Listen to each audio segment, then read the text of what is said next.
A Costa Rica court has approved a move to lift presidential immunity for the first time in history. Welcome back to the channel. This is Sharma Roussel, living at El Canal in Grecia, sharing information about moving to Costa Rica, retiring in Costa Rica, and living in Costa Rica. Now, this may not be a topic that many people care about anymore, but it got my attention when I read it in the news this past week.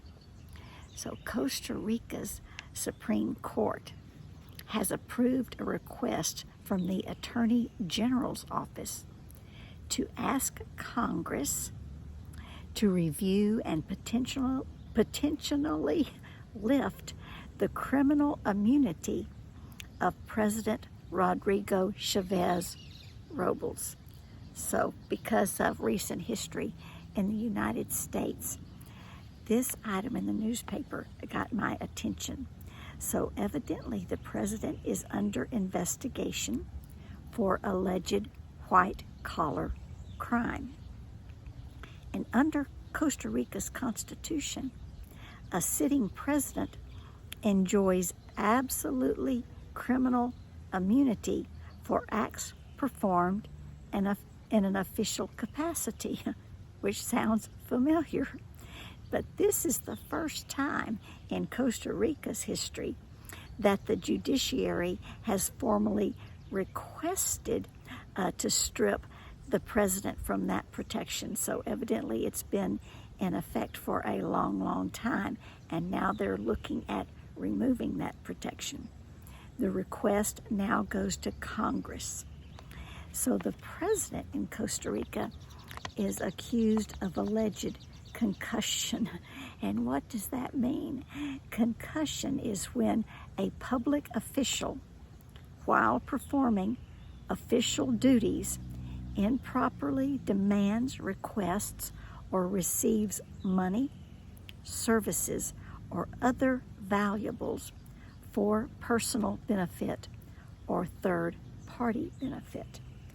Now, in this case, it includes money that was received for property for a close personal ally of the president of Costa Rica.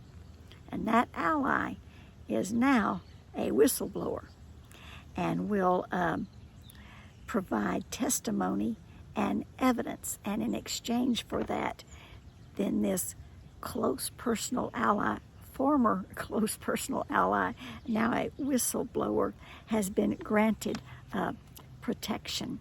So I found this all very intriguing, that this protection has been provided for the Costa Rica president for a very long time, and now it's being considered for reversal. So at the end of this article, the journalist asked this question, or at least the newspaper asked this question: are there any major white-collar crime investigations underway in your country? So I just found this all very intriguing as someone who is retired or semi-retired and just moved from the United States to Costa Rica. If you have additional information, and there may be a lot more information than I know about this according to what I read in the newspaper, if you have additional information or alternative information, please put it in the comments section so we can all learn from one another.